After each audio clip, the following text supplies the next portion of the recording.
NewTechLures.com production. We're here in Cassville, Missouri with Bo James, and we're talking guide arm maintenance here. Yeah, and we're standing outside here freezing to death. Should have did this inside.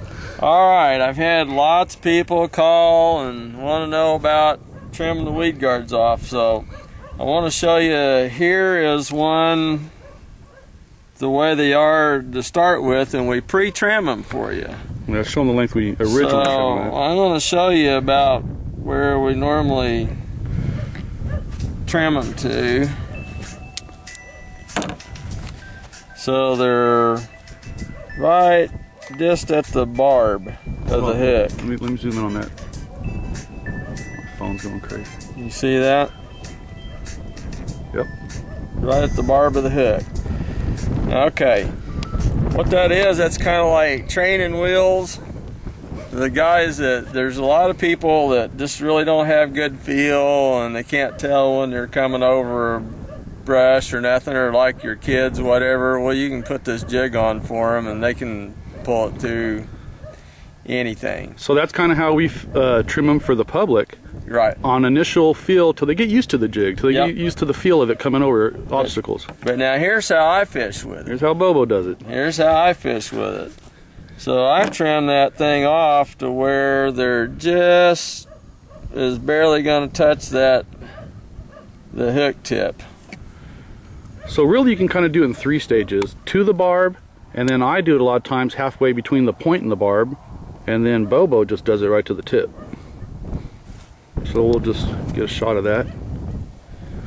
And get this thing over here where I can get it up square. Now be careful, this is at your own risk, because if you trim it too short, yeah, then it's going to hang up. Yeah, then you lose the functionality. But see, I trim it right down to the tip, but... Well, turn sideways, let me get a shot of that. Put it right to the tip.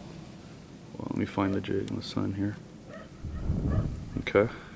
So it's right to the tip, but now when you do that, what's going to happen when it turns upside down on stuff, it can allow it, give it more of a chance to hook onto something, but it's not going to be a snag proof. But yeah, but that's how I fish with it. The other thing that I do is, because you can't buy anything that's made exactly like you want it, so you see how the bite of the hook is? Uh-huh. Right there, you see that angle? Yeah.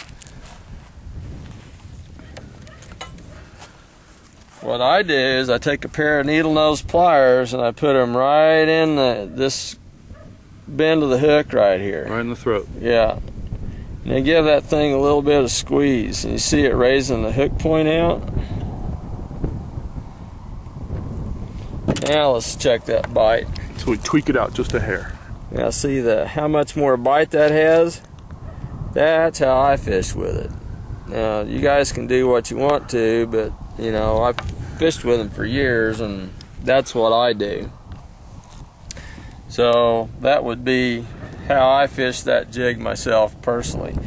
The other thing that I've told people, when you take that out of the package, take those guide arms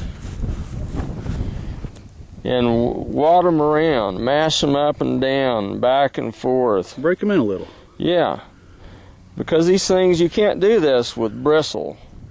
Because what I'm going to show you is, like, if you're not around much cover, you can lay these things down at a pretty flat angle. But the more cover you get in, where you got to really squeeze that thing between something that's really tight, well, you need a little more pressure, and you just pull them up away from the hook point more. See the difference? Uh-huh. And so that's what I do. When I take a brand new jig, I take those guide arms and I wad them back and forth like that and twist them around, and then I set them like that, and you're good to go. Simple as that. And then when you wad them up trying to get the hook out of a fish, they end up like that. Well, all you got to do is just set them back up there, and you're ready to go again. You can't do that with bristles. That's why this solid arm technology is way, way better than bristles ever thought about being. There's just more things you can do with it. It's cleaner looking, it's more natural looking. It looks like 2 antennas sitting up there instead of a couple big old bushes. And here's something that we're fixing to come out with here before too long. Oh, we're going to show some future here. So it's called the WhizJig, and I don't have the skirt on here, but this will have a skirt, and it'll be trimmed to the crook of the hook and got a spinner on it. And you fish that thing any place you would a spinnerbait. Yeah. Now tell us the advantages, the difference between a WhizJig and a spinnerbait, Bo. There isn't all the time that this will replace a spinnerbait, but I'll guarantee you that there's the majority of the time, if there's a spinnerbait bite, they'll bite this just as well. And the advantage of this is, number one, it's a lot more of the size of the shad. Number two, if they're hitting at the blade, most of the time, a big fish especially, they'll just swallow this whole thing. So you can fish this through more compact places than you can a spinnerbait.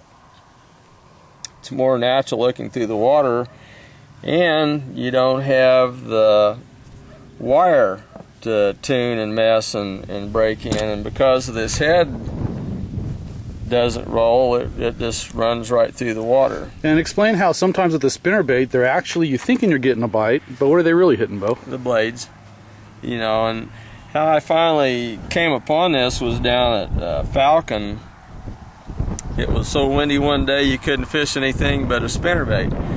And we made a pass through this area. We'd been catching fish, and they were just knocking the rod out of my hand, and I wasn't hooking anything. And finally one of them tore the blade off. I said, well crap, every one of them's just hitting the blade. So I sat there on the floor and I thought, well, I wonder what would happen if I just took this and hung a blade back here on the back end of this. Because if they're hitting at the blade, they're probably just going to swallow this whole thing. And so I just made one up in the bottom of the floor, and we made a pass down through there, the same area, and I had 7 bites, and they were all over 5 pounds. And every one of them had it swallowed. The same hit I'd been getting, that same pap, but they had it swallowed. You can fish that through brush, whatever, and it's still just as weedless. It's on a new jig head, so I've done quite a bit of side-by-side fishing this thing against a spinnerbait, and when they're on, this thing just whips the spinnerbait so bad it's not even funny. But we're going to be coming out with that pretty quick. You guys that have been wanting heavier model, there's the killer. I've caught ton of fish on that. It weighs an ounce, and you know, as soon as we get money gathered up and can get it in production, we'll be working on that. So how small are we gonna go? put that right thing seated. You crappie fishermen, there's a prototype of a cam head crappie jig. It's got some work, but that's a fish catching dude, and you can fish that in the brush all day and still be fishing with it at the end of the day. Where's that 3/8? Set it next to it, and they just show the difference in size there. Just how small that is. Yeah, I mean, that's a teeny one. That thing is little. Set that 1 ounce up there too. That's just to show the difference in sizes we got coming. Yeah, there's the 1 ounce. So that's about as small as we're going to go, and that's about as large as we'll probably be going. Till we get to salt water. Well, yeah, till we get to salt water. And this little one, I mean, even the heads are cammed. Look at that. Insane. It's a prototype, but yeah. So there's things to come. There's how to do your weed guards. That's the way I fish with them, and break them in, mash them, trim them a little, but not much. If you get past that point, you're going to get hung up. Yep. All right, thanks for talking to the folks, Bo. All right. New Tech Lures. That's a wrap.